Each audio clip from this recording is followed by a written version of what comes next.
Oke, assalamualaikum warahmatullahi wabarakatuh. Ya, kembali lagi dengan saya Abdul Gofar. Hari ini kita akan belajar bareng-bareng ya. Masih tentang ilmu manajer ya. Kita udah bahas ya dari part 1, part 2, part 3, part 4, part 5. Nah, sekarang masuk ke part 6 ya. Materi saya bikin sedikit-sedikit biar kita gampang untuk belajar ya, gampang untuk mencerna dan gampang untuk mengingatnya ya. Nah, terakhir kita bahas terkait dengan empat tingkat keterampilan berpikir ya kan. Nah, empat tingkat keterampilan berpikir itu ada yang pertama adalah recall thinking ya, mengingat atau menghafal ya. Terus yang kedua adalah basic thinking ya. Basic thinking adalah keterampilan dasar ya. Keterampilan dasar. Yang ketiga adalah critical thinking ya, berpikir kritis ya. Dan yang keempat adalah creative thinking, berpikir kreatif ya. Nah, apa sih yang dimaksud dengan recall thinking ya? Recall thinking itu adalah mengingat atau menghafal ya. Jadi mungkin ini sama dengan basic thinking ya, keterampilan dasar ya. Dua keterampilan awal ini adalah keterampilan yang kita belajar pada saat sekolah ya. Di sekolah kita belajar ilmu dasar ya, terkait dengan bagaimana menghafal ya kan, keterampilan-keterampilan dasar ya kan. Nah, itu semuanya diajarkan ya pada saat di sekolah ya kan. Nah, kita akan belajar di sini untuk di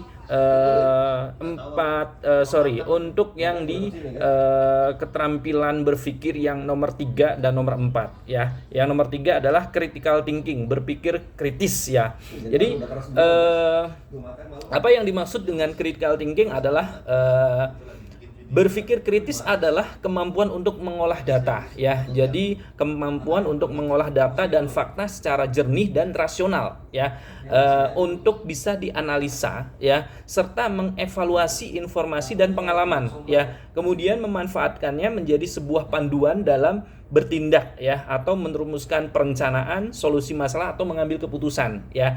Jadi tadi ya, untuk berpikir kritis itu adalah kita ada kemampuan untuk bisa mengolah data dan fakta biar kita bisa mengambil solusi dari situ ya, dan kita bisa mengambil keputusan apa yang harus kita lakukan dengan data dan fakta tersebut ya.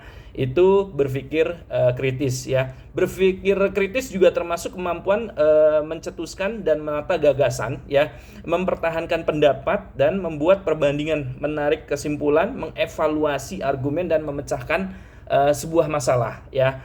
Terus berpikir kritis tidak sama dengan mengkritik ya, atau mengecam ya, atau berdebat. Itu beda ya. Jadi kita kadang masih beranggapan bahwasanya dengan kita mengecam atau berdebat adalah salah satu kita punya kemampuan untuk berpikir kritis. Itu beda ya. Membedakan antara berpikir kritis dengan berdebat itu satu hal yang berbeda. Awas jangan sampai disamakan ya kan. Terus pemikir yang kritis dapat memilah mana informasi yang relevan dan yang tidak relevan ya. Itu bedanya ya untuk yang berpikir kritis ya. Terus yang keempat adalah creative thinking ya, berpikir kreatif ya kan. Nah, berpikir kreatif adalah kemampuan menghubungkan ide atau hal-hal yang sebelumnya tidak berhubungan menjadi suatu metode baru, konsep baru, pengertian baru, dan atau penemuan baru ya. Jadi kalau misalkan kita punya kemampuan berpikir kreatif ya, kita punya kemampuan untuk menghubungkan ide-ide atau hal-hal yang sebelumnya tidak berhubungan ya menjadi satu kesatuan metode baru ya, untuk sebuah konsep atau penemuan baru ya. Itu adalah suatu pemikiran creative thinking ya. Jadi berpikir secara kreatif ya. Jadi dua hal yang pertama adalah recall thinking dan basic thinking, itu adalah kemampuan atau keterampilan kita pada saat waktu sekolah ya. Tapi yang nomor 3 dan keempat, critical thinking dan creative thinking, itu adalah suatu hal yang memang kita harus belajar di luar dari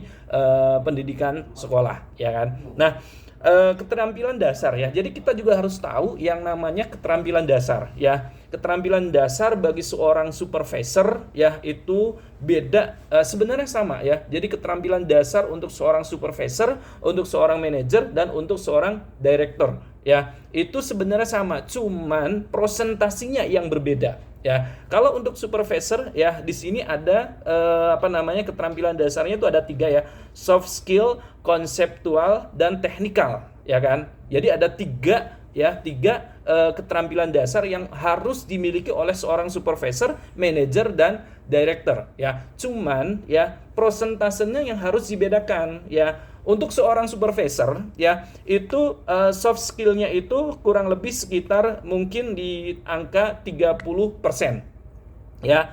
Terus untuk konsepnya itu lebih dikecilin ya kan. Untuk konsepnya lebih dikecilin ya kan. Tapi untuk teknikalnya itu yang harus dibesarkan ya. Jadi mungkin 30% ya untuk di soft skill ya. Konsepnya mungkin hanya cuman 10% ya. Nah, teknikalnya bisa jadi di 60% ya. Itu untuk seorang supervisor ya. Dan untuk seorang manajer ya, itu soft skillnya itu harus lebih dibesarin lagi ya kan.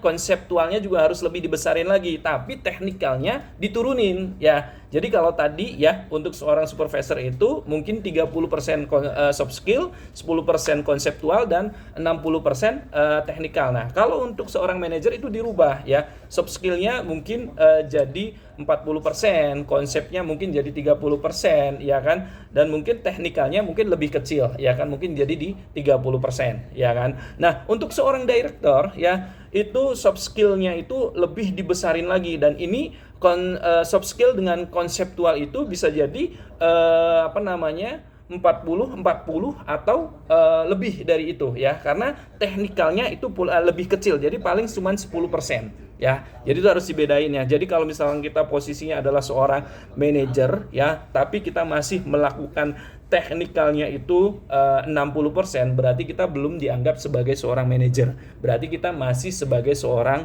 supervisor. Begitupun sebaliknya, kalau misalkan seorang supervisor masih melakukan teknikalnya itu 100% tanpa adanya soft skill dan konseptual ya, berarti dia masih menjadi seorang staff ya. Oke, dari saya mungkin itu aja, kurang dan lebihnya mohon maaf. Mudah-mudahan sedikit tapi bisa bermanfaat. Sekian, wassalamualaikum warahmatullahi wabarakatuh.